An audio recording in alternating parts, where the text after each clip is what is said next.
Hello everyone and welcome back to my channel Design Dynamo, and today's Photoshop quick tutorial we are gonna learn how to wrap text around an image or shapes no matter how irregular they are. So let's get started. Now guys, open an image that you would like to wrap text around.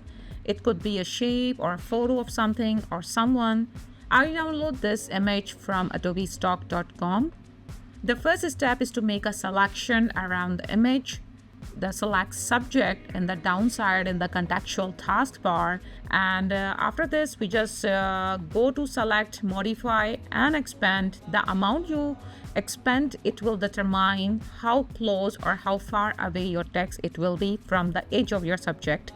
So invert the selection by pressing Ctrl or Command Shift I, or select here in the contextual taskbar. There is an icon.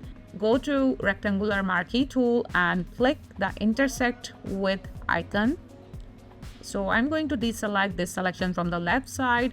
Place your tool where you would like to begin your text and drag it to the opposite corner to the point where you would like your text to end.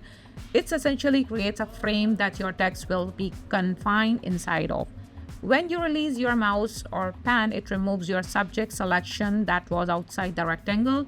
Open your path panel and select path and click on the icon at the upper right side. Here you'll see, and click make work path. Keep its default tolerance to 0.5 pixels.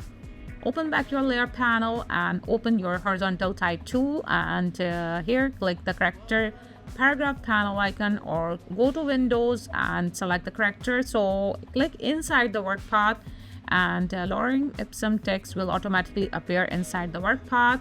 And if you are using Photoshop latest version or later, so lorem ipsum is essentially filler text. So it means to serve that your actual text is ultimately look like this.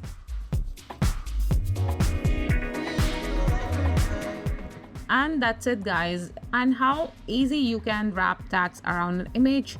And I hope you like this video. Don't forget to like, subscribe my channel Design Dynamo. Thanks for watching.